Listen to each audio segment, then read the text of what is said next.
चॅनलवर तुमच्या सगळ्यांचं खूप खूप मनापासून स्वागत। करीना सॅटरडे संडे तिला कॉलेज नसतं आणि असंही वीकेंड होता म्हणून मी म्हटलं चला आता जाण्याआधी सॅटरडे संडे आहे तर जाऊ करीनाकडे, कारण आता हैदराबादला गेल्यानंतर प्रतीक शिफ्ट झालाय त्याच्यामुळे आता माझं लवकर येणं होईल की नाही तरी मी प्रयत्न करणार आहे। महिना दीड महिन्यात तरी ऍटलीस्ट एखादा चक्कर मारावा, कारण वर्कशॉप ठाण्यातच आहे आपलं आणि मग आलं म्हणजे कसं मुलांनाही भेटून जातच जाईल। ते भले त्यांच्या लाईफ मध्ये बिझी असले तरी पण आपल्याला वाटतं ना कुठेतरी की एकदा डोळ्यांनी बघावं बुवा काय चाललं कसं राहताय। प्रत्येकाला जीवनामध्ये काही नाही तर काही करायचंय, बनायचंय, शिक्षण असेल, जॉब असेल, बिझनेस असेल, त्याच्यासाठी या सगळ्या गोष्टी चालल्या आहेत। बऱ्याच ताई म्हणता की तुम्ही सगळे एकत्र राहा, कुणाला नाही आवडणार एकत्र राहायला, पण नाही ना, असं नाही होऊ शकत। प्रशांतजींचं काम हैदराबादला चालू आहे तर त्यांना हैदराबादला राहणे, करीना पुण्याला शिकते तर तिला पुण्याला राहणे आणि प्रतीकचा बिझनेस मुंबईमध्ये आहे तर त्याला तिथे राहणे।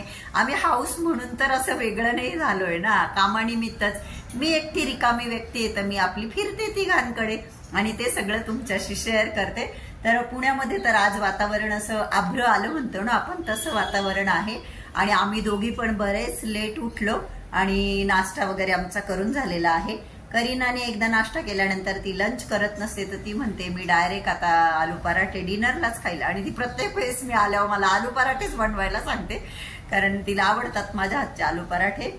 मी बघेल आता भूक लागल्यानंतर काहीतरी खाऊन घेईल। तर बाहेर पाऊस पडतो म्हणून यांच्या घरामध्ये यांनी कपडे वाट टाकले। तिला म्हटलं घराची क्लिनिंग करायची मला, आणि ती म्हणे का बरं तुला माझं घर स्वच्छ नाही वाटत आहे का? म्हटलं घर स्वच्छ आहे आणि घर आहे खरोखर स्वच्छ, पण जसं मी मागच्या व्हिडिओत तुम्हाला दाखवलं बघा सेम, आम्ही प्रतीकच्या रूम मध्ये गेलो ना, त्या मुलाला मी सांगून आलेली होती 2-4 दिवस आधी, तर त्याने आवरून ठेवलेलं होतं। असं बघितल्यानंतर दिसलं की हो आवरलेलं आहे घर, पण जेव्हा आम्ही वस्तू सरकवल्या, कपाट तुम्ही तर पाहिलंच, प्रत्येक वस्तू खाली धूळ कचरा होतं। काय म्हणून मला असंच वाटतं करीना असेल, प्रतीक असेल, माझे मुलं जिथं पण राहत आहे तिथे बिलकुल अशी धूळ डस्ट कचरा नकोय, म्हणजे जेणेकरून पॉझिटिव्ह व्हायब्रेशन राहील आणि त्याच्यामध्ये ते फ्रेश राहतील आणि फ्रेश राहिले, पॉझिटिव्ह राहिले तर ते जे काही करतील ते सक्सेस होतील। आणि आपण म्हणतोच ना जिथे स्वच्छता असते तिथे लक्ष्मी वास करते, नाही का?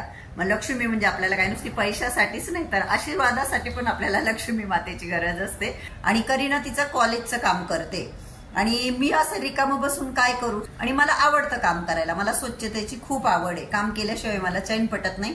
त्यामुळे मी आता करीनाचं स्वच्छ दिसणाऱ्या घराची साफसफाई करणार आहे, डस्टिंग करणार आहे आणि ते तुमच्या बरोबरही शेअर करणार आहे। आता हे बघा दिसायला सगळं क्लीन नीटच दिसतंय, काही असं खराब नाही दिसत आहे, फक्त बाहेर पाऊस असल्यामुळे मुलींनी हॉलमध्ये कपडे पसरवलेले होते ते बघा आता सुद्धा आभ्र आल्यासारखं वातावरण आहे म्हणून त्यांचे कपडे असे चेअरवर वाळताय, हे बघा। तर त्यांचा फक्त पसारा आहे, तर मी आता जे काही करते ते तुम्हाला दाखवेलच। आता करीना आणि सलोनी दोघीच असल्यामुळे त्या काय रोज रोज मशीन लावत नाही, आठवड्यातनं त्या 2दा मशीन लावतात आणि त्यामुळे बरेचसे कपडे त्यांनी धुतलेले होते।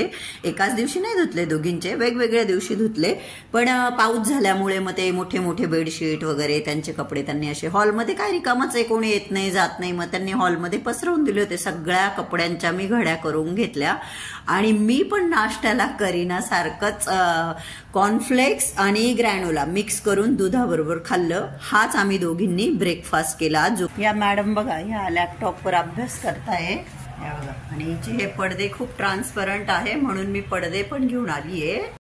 आणि करीनाच्या बर्थडेच्या वेळेस जेव्हा आम्ही आलो होतो ना 26 ऑक्टोबरला बघा आम्ही आलो होतो इथे, तर इथे ज्या हाऊस हेल्पर लावलेल्या आहे त्यांना मी त्यावेळेस कल्पना दिली होती की म्हटलं दिवाळीच्या वेळेस दोन्ही मुली 8-10 दिवस नाही राहणार आहे आणि दिवाळीला आमच्याकडे, म्हटलं आमच्याकडे काय सगळ्यांकडेच आपण काणे कोपरे वगैरे सगळं आवरतो नाही का, तर तुम्ही ना म्हटलं असं 2-3 दिवस आधी मुली तिकडे येण्याआधी 9 तारखेला वगैरे काहीतरी त्या येणार आहे म्हटलं तिकडं, त्याच्या आधी 2-3 दिवस तुम्ही रोज थोडा थोडा वेळ काढून काय एक बेडरूम, एक हॉल, एक किचन असं थोडीशी क्लिनिंग करा म्हटलं, कारण ते करणं गरजेचं आहे म्हटलं।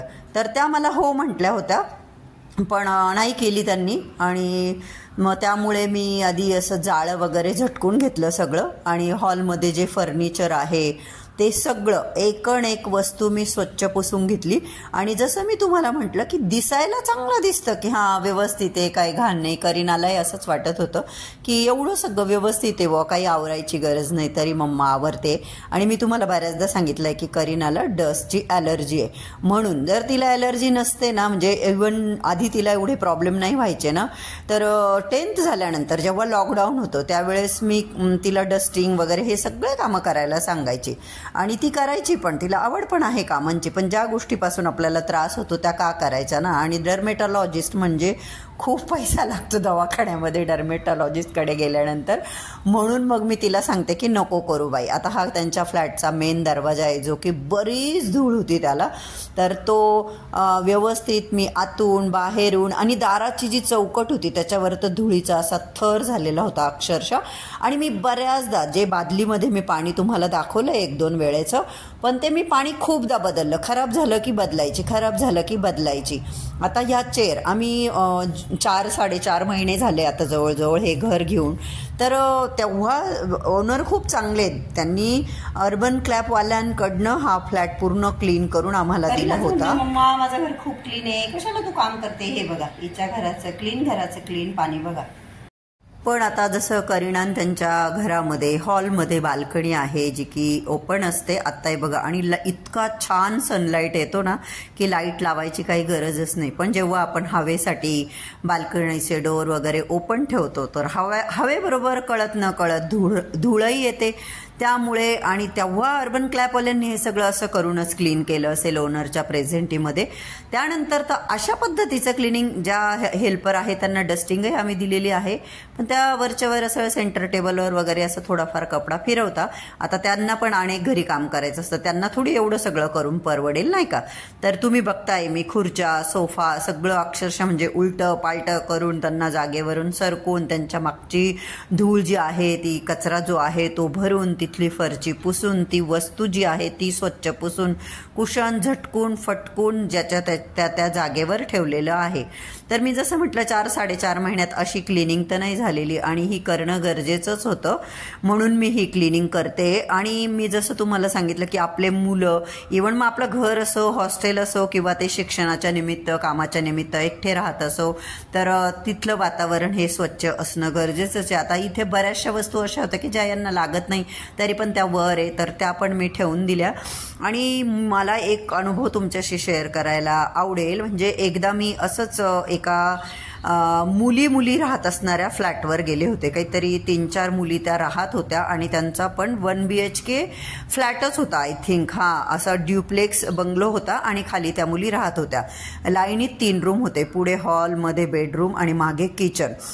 आणि अशीच कामानिमित्त मी गेले होते. आता कोणाच्या घरी गेले होते काय ते मी नाही सांगणार, पण मी माझ्या आयुष्यात एवढं घाणेरडं घर कधीच बघितलं नव्हतं. कोणाचंच, झोपडीत राहणाऱ्या लोकांचं सुद्धा मी एवढं घाणेरडं घर बघितलं नव्हतं. तुम्हाला मी सांगते, हॉलमध्ये बेड होता, आणि त्या बेडवर त्या मुलींचे अथराय पांघरायचे कपडे एकावर एक असा गंज घातलेला होता. हे आणि हॉलमध्ये इकडे तिकडे अशा अस्ताव्यस्त वस्तू पडलेल्या होत्या.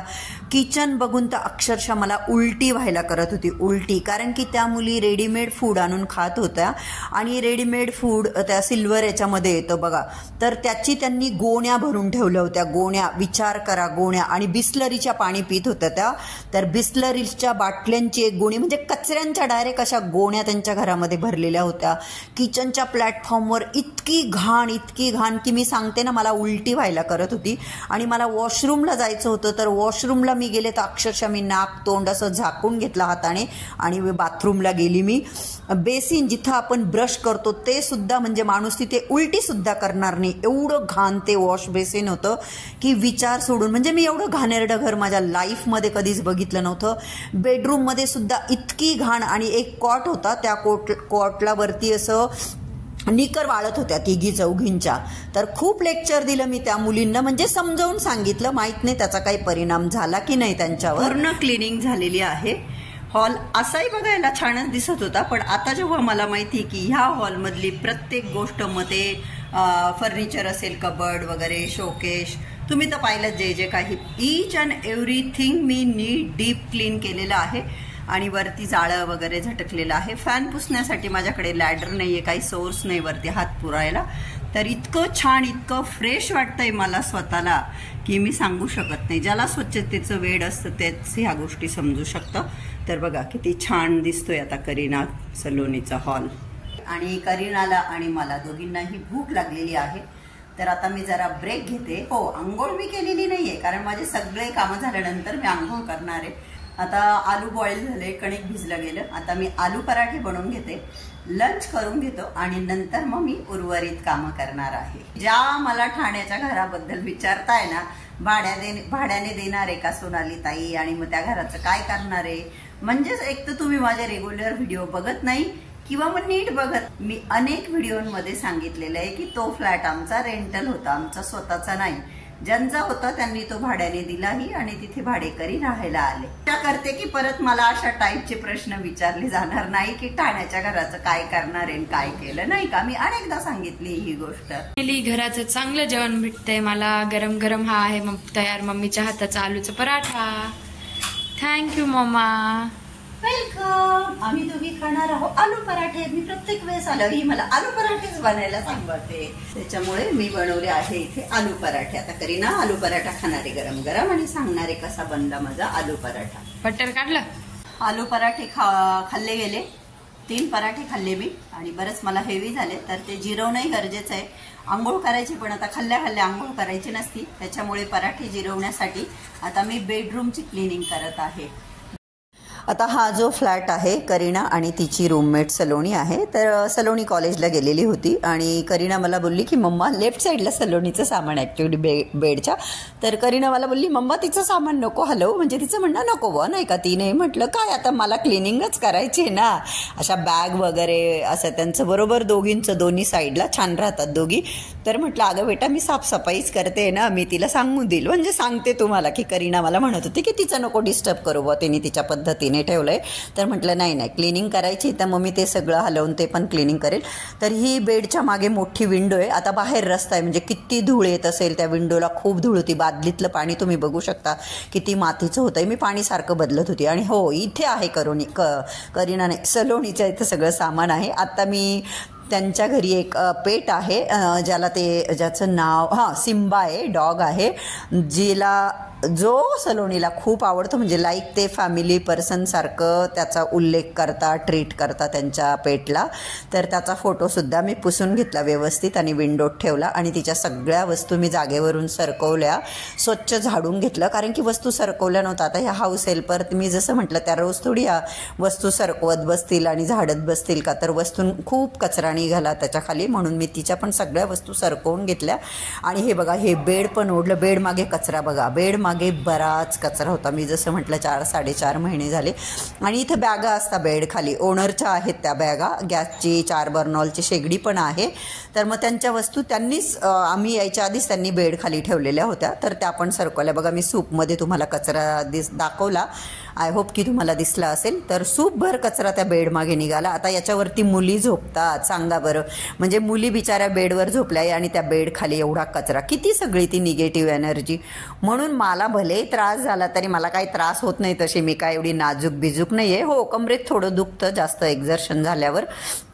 तर सगळं झाडून घेतले, दोन्ही कोपरे आधी स्वच्छ केलं आणि बेड ॲज इट इज सरकून दिलं. आणि आता हा त्यांचा स्टडी टेबल आहे ज्याच्यावरती की माझं लगेज ठेवलेलं आहे, तो पण मी सरकवला. तोचा कचरा भरून घेतला, स्वच्छ पुसलं आणि ते सरकून दिलं.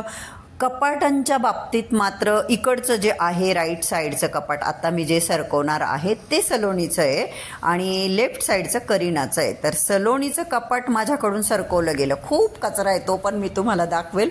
सुभर कचरा कपाटामागे निघाला. कपाटाखाली तिचे फुटवेअर होते, ते पण मी काढले. ते हे बघा, हे खोके तिचे फुटवेअर आहेत ज्यांच्यावर की खूप धूळ आहे. तिच्या फुटवेअरच्या बॉक्सवरची पण धूळ मी व्यवस्थित पुसून स्वच्छ केले ते बॉक्स. आणि सुभर जो कचरा, बराचसा कचरा निघाला, तो पण झाडून भरून घेतला.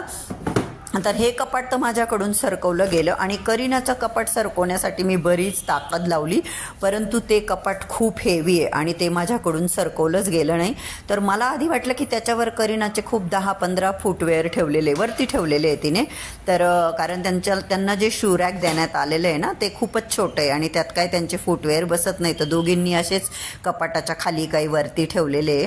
तर मला वाटलं हे बघा कचरा मी तुम्हाला दाखवला. तर मी करीनाचे हे बघा सलोणीचं सरकवलं. करीनाच्या कपाटाला मी खालून वरून दोन्ही बाजूने सरकवण्याचा प्रयत्न केला, पण ते काही माझ्याकडनं सरकवलं गेलं नाही. शेवटी मी कुंचा घालून खालून सगळा कचरा काढण्याचा प्रयत्न केला आणि वरून पण तिचे सगळे फुटवेअर काढून घेतले 10-15.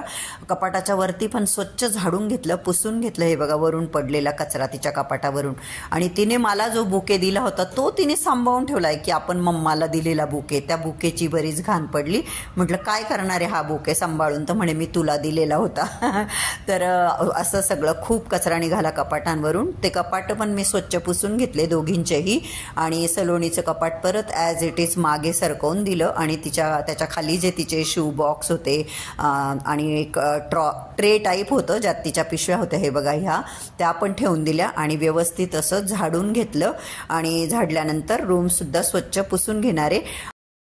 एवढी डीप क्लिनिंग घराची केल्यानंतर जे सॅटिस्फॅक्शन मला मिळतं ना, मी त्याचं शब्दात वर्णन नाही करू शकत. मला खूप आवडतं स्वच्छता करायला. अशा पद्धतीने हॉलची आणि बेडरूमची सफाई झालेली आहे आणि मी आता चालली जरा आंघोळ करायला. तर यांचे जे कर्टन होते ते खूप ट्रान्सपरंट होते, मग सकाळी खूप ऊन यायचं. तर मी हे DMart मधून आणले, नेहमी जे मी आणते ते वेल्वेटचे. आणि आधीच रूम जसं दिसत होतं ना आत्ताचं दिसत होतं, दिसण्यामध्ये काही फरक नाही. आय नो कोणाला असं कोणी जर साफ करायच्या आधी येऊन गेलं असतं नंतर आलं तर म्हणाल काय फरक आहे, तसं तर आहे. पण जी व्यक्ती आवडते ना तिला ते प्रखरतेने जाणवतं. आणि तुम्हाला तर मी दाखवलंच किती सुप भरून कचरा निघालाय. तर तो सगळा कचरा जाळं वगैरे निघून गेलं. त्याच्यामुळे मला स्वतःला खूप फ्रेश फील होतंय की मला माहिती की यापैकी कुठल्याच वस्तूच्या खाली धूळ हा प्रकार नाहीये. 6 महिन्याने माझ्या चॅनलला 5 वर्ष होणार आहे आणि 5 वर्ष काळ हा किती मोठा आहे. ठीक आहे, परमेश्वराचीच कृपा आहे ही की मी कमवलेच पाहिजे तरच माझं घर संसार चालेल असं काही नाही. पण माझ्या जागी तुम्ही स्वतःला ठेवून बघा, जेव्हा आपण एवढा वेळ एखाद्या गोष्टीसाठी देतो आणि तुम्ही बघता मी न चुकता रोज माझा प्रयत्न असतो की मी जे काही करते ते मी तुमच्याबरोबर शेअर करत असते. आणि मी मागे 1-2 वेळेस अशी बऱ्याचदा सोडायचाही विचार केला होता, पण तुम्ही सगळ्यांनी मला खूप फोर्स केला की नाही काही पण दाखव, असं करू नको, चॅनल बंद करू नको. आणि कुठे ना कुठे मलाही याची लत लागली एक प्रकारची, असं मी म्हणेन. सवय होऊन गेली आहे की रोज व्हिडिओ करायचा आणि मला मजा वाटते याच्यामध्ये. पैसा हा सेकंडरी पार्ट आहे. पैसा कुणाला नकोशी, पैसा सगळ्यांनाच हवासा असतो. पण माझा मेन मोटो व्हिडिओ बनवण्यामागचा मला हे करायला खूप आवडतं. मी जे काही करत असते ते शूट करते, एडिट करणं, अपलोड करणं, याच्यामध्ये माझा बराचसा वेळ जातो. आणि बऱ्याच मैत्रिणींनी असंही म्हटलं होतं सोनाली तुला हे आवडतं तर तू हे करत राहा, म्हणून मी करते. पण याचा अर्थ असा नाही ना की मी पूर्ण लाईफ टाइम हे करत राहू, मग मला त्याच्यातून काही येऊ न येऊ असं तर नाही होऊ शकत ना. आपण कुठल्या गोष्टीसाठी काही प्रयत्न करतो, धडपडतो आणि त्यातून जर आपल्याला काहीच मिळालं नाही तर ते वाईट वाटतं. तर माझ्याकडे आता काही पर्यायच उरला नाहीये. मी अक्षरशः म्हणजे कंटाळून थकून असं का म्हणत नाही, मलाही आता असं वाटतं की नाव चेंज करावं. सोनाली ताईंच्या बद्दल माझ्या मनात खूप आदर आहे आणि तो माझ्या अखेरच्या श्वासापर्यंत राहील. मी शेवटपर्यंत त्यांचा रिस्पेक्ट करत राहील. युट्यूबला त्यांचं नाव दिल्याने म्हणजे ते नाव ठेवल्यानेच त्यांचा रिस्पेक्ट केल्यासारखा तो काही संबंध येत नाही का लांब पर्यंत. तर हो, मला असं वाटतंय, बरेच युट्यूबर सांगता की नाव बदललं, मी म्हटलं तसं 2-3 वेळेस नाव बदलतं. तर मलाही असं वाटतं की शेवटचा एक पर्याय आपणही नाव बदलून बघू. म्हणून मी नाव बदलायचा विचार करते आणि म्हणून तुम्हाला सगळ्यांना विचारते कुठलं नाव ठेवू. तुम्ही मला सुचवू शकता. तुम्ही जे नाव सुचवाल आणि त्यातलं जे एखादं नाव मला जर खूप आवडलं की अरे वा हे नाव खरंच खूप छान आहे आणि माझ्या व्हिडिओना, माझ्या लाईफस्टाईलला, माझ्या फॅमिलीला सूट करणार आहे, तर ते नाव मी माझ्या चॅनलचं नक्की ठेवेल. तर तुम्ही प्लीज ज्यांना कोणाला माझे व्हिडिओ बघायला आवडतात, ज्यांना कोणाला वाटतं की मी चॅनल बंद करू नये आणि सोनालीला सक्सेस मिळाला पाहिजे, बॉयनी खरंच प्रामाणिकपणे खोपीने व्हिडिओ बनवले आणि करत राहते, तर नाव सुचवा मला. त्यातलं जे नाव मला आवडेल ते नाव मी माझ्या चॅनलचं ठेवेल. पण वाट बघेल तुम्ही तुमच्या कमेंटची की तुम्ही कुठलं नाव मला सुचवता. तर आजचा व्हिडिओ तुम्हाला कसा वाटला, व्हिडिओ आवडला असेल तर व्हिडिओला लाईक करा, चॅनलला अजून सबस्क्राईब केलं नसेल तर प्लीज सबस्क्राईब करा आणि आजचा हा व्हिडिओ बघितल्याबद्दल तुम्हा सगळ्यांचे मनापासून खूप खूप धन्यवाद. Thank you so much. Bye bye. Love you all. Take care.